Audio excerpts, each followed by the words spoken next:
అక్కినేని గారి సొంత సంస్థ అయిన అన్నపూర్ణ పిక్చర్స్ బ్యానర్పై నట సామ్రాట్ అక్కినేని నాగేశ్వరరావు గారి హీరోగా, ఆదుర్తి సుబ్బారావు గారి దర్శకత్వంలో నిర్మాత డి మధుసూదన్ రావు గారు నిర్మించిన ఒక సూపర్ హిట్ చిత్రం పూలరంగడు. అక్కినేని గారికి 1967 సంవత్సరంలో గృహలక్ష్మి, ప్రాణ స్నేహితులు, వసంతసేన, రహస్యం లాంటి వరుస ఫ్లాప్ చిత్రాల తర్వాత ఈ పూలరంగడు చిత్రం విడుదలై సూపర్ హిట్ అయి మళ్ళీ ఏఎన్ఆర్ గారికి పూర్వ వైభవం తీసుకొచ్చిన చిత్రం ఈ పూలరంగడు చిత్రం. ఈ చిత్రంలో ఏఎన్ఆర్కి హీరోయిన్గా జమున, ఇంకొక ముఖ్య పాత్రలో హేమేన్ శోభన్ బాబు గారు, ఆయనకు జతగా విజయనిర్మ గారు నటించారు.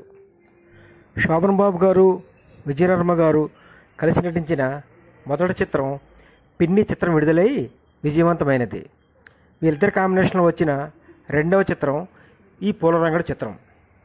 ఇక ఈ పూలరంగడు సక్సెస్ విషయానికి వస్తే 20 కేంద్రాలలో డైరెక్ట్గా 50 రోజులు ప్రదర్శించబడ్డ చిత్రం ఈ పూలరంగడు. మరియు 11 కేంద్రాలలో డైరెక్ట్గా 100 రోజులు ప్రదర్శించబడ్డ సూపర్ హిట్ చిత్రం ఈ పూలరంగడు. ఇక ఈ చిత్ర కథ విషయానికి వస్తే, తన చెల్లిని ప్రేమించి పెళ్లి చేసుకున్న భర్త కొన్నాళ్ళ తర్వాత తన తండ్రి హంతకుడని తెలిసిన భర్త ప్రేమకు దూరమైన తన చెల్లెల్ని తన తండ్రిపై హంతకుడనే ముద్ర నిజం కాదని ఏఎన్ఆర్ గారు తన బావగారైన శోభన్ బాబు గారికి నిరూపించి తన చెల్లెలి కాపురాన్ని నిలబెట్టడమే ఈ చిత్ర కథ. ఈ చిత్రంలో అక్కినేని నాగేశ్వరరావు గారు చాలా చలాకీగా నటించారు. ఇక ఈ చిత్రానికి సంగీత దర్శకత్వం ఎస్ రాజేశ్వరరావు గారు వహించారు. ఇక ఈ చిత్ర పాటల విషయానికి వస్తే, బ్లాక్ అండ్ వైట్లో నిర్మించిన ఈ చిత్రంలో కలర్లో ఒక పాట చిత్రీకరించారు.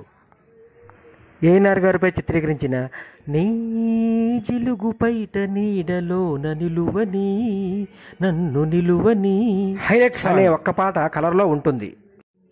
శ్రీ శోభన్ బాబు గారు, విజయనిర్మలపై చిత్రీకరించిన చిగురులు వేసిన కలలన్నీ సిగలో పూలుగా మారినవి అనే హిట్ సాంగు, మరియు మరొక వీరిద్దరిపైన చిత్రీకరించిన మరొక పాట నీవు రావు నిదుర రాదు అనే ఇంకో పాట. ఈ 2 పాటలు సూపర్ డూపర్ హిట్ సాంగ్స్.